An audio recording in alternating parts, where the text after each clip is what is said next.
بسم اللہ الرحمن الرحیم۔ تو پاکستان اور افغانستان کے بیچ قطر میں جو مذاکرات ہو رہے تھے اس میں یہ طے پایا کہ دونوں ممالک 2 سال کے لیے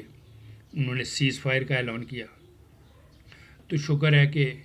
جنگ کے بجائے امن کا راستہ جو ہے وہ اپنایا گیا، ورنہ طالبان جو بلنڈر کر بیٹھے تھے بھارت کی گود جا کر پاکستان پہ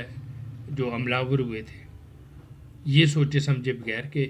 جن کی گود جا کر ہم پاکستان پہ حملہ آور ہو رہے ہیں ان کا پاکستان نے کیا اثر کیا۔ تو ہم نے جو ہے وہ بھارت نے جو ہم پر آپریشن سندور مسلط کیا تھا اس کے جواب میں ہم نے 6-0،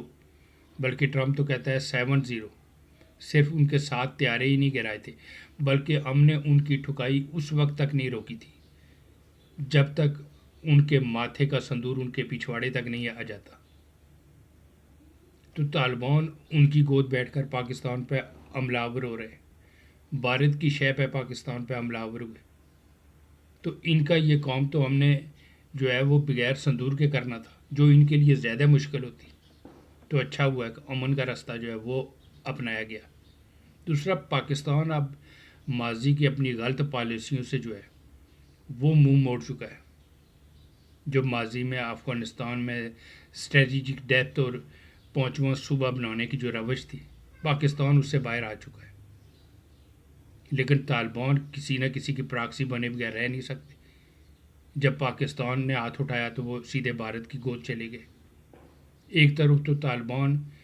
کی یہ گردان ختم نہیں ہوتی کہ ہم سپر پاوروں کا قبرستان ہے، لیکن پاکستان نے ہلکی سی انگڑائی لی تو وہ بھارت کی گود چلے گئے، ان سے دفاعی معاہدے کرنے لگے،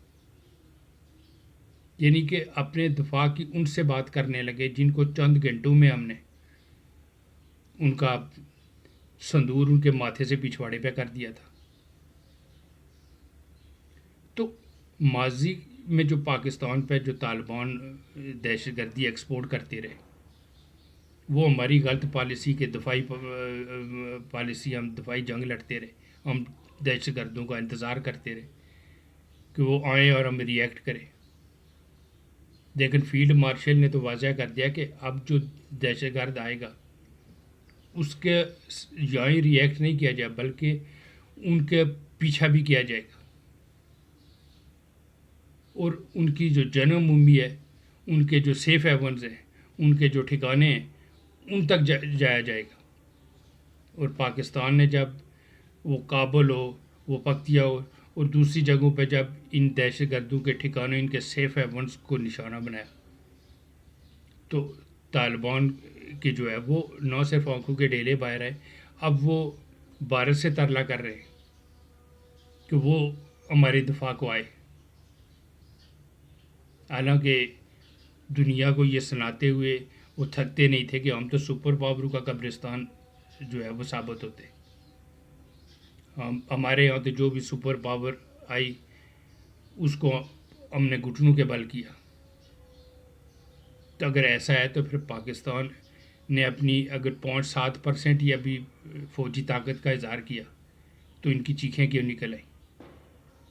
تو خدا را اس امن کو جو ہے وہ راستہ دے، خود بھی امن سے رہیں، افغان عوام کو بھی امن سے رہنے دے اور پاکستان کو بھی۔ لیکن امن ان کو راس نہیں آتا، یہ چاہتے ہیں کہ جیسے ماضی میں پاکستان میں جو دہشت گردی ایکسپورٹ کرتے تھے اس کے بدلے ڈائلاگ ہوتے تھے اور چند چھلڑی نے مل جاتے تھے۔ لیکن اب پاکستان بدل چکا ہے، اب جو پاکستان پہ حملہ آور ہوگا اس کی قبر کی دیوار تک پیچھا کیا جائے گا۔ تو طالبان کو بھارت کی گود جا کے بھارت کی شے پہ جو پاکستان پہ حملہ آور ہو رہے ہیں، کہیں ایسا نہ ہو کہ یہ طالبان پورے افغانستان کو یہ تندور بنا دے۔ یہ تندور میں اس سینس میں تہذیب کے میں نہیں کہہ رہا کہ جیسے وہ سوشل میڈیا پہ چل رہا ہے کہ پہلے سندور والوں کی اب تندور والوں کی، بلکہ یہ واقعی اگر دہشت گردی اسی طرح یہاں ایکسپورٹ ہوتی رہے تو یہاں سے جو ریئیکشن آئے گا اس کے نتیجے میں پورا افغانستان تندور بن سکتا ہے۔ تو خدا را اپنی عوام پہ جو ہے رحم کھائیں، اور پاکستانی عوام پہ بھی، اور امن کو جو ہے وہ رستہ دے۔ جنگ کوئی مسئلے کا حل نہیں ہوتا، لیکن آپ بھارت کی گود جا کر پاکستان پہ حملہ آور ہو رہے ہیں، یہ سوچے سمجھے بغیر کہ چند گھنٹوں میں ہم نے ان کا سندور ان کے ماتھے سے پچھواڑے پہ کر دیا تھا، تو کیا آپ ان کی شے پہ آئیں گے تو آپ کو معاف کر دیا جائے گا؟ بلکہ آپ کا یہ قوم تو ہمیں بغیر سندور کے کرنا پڑے گا۔ تو آپ اگر اپنے ملک کو تندور بنانے پہ ضد ہے تو پھر شوق سے، لیکن اگر اس میں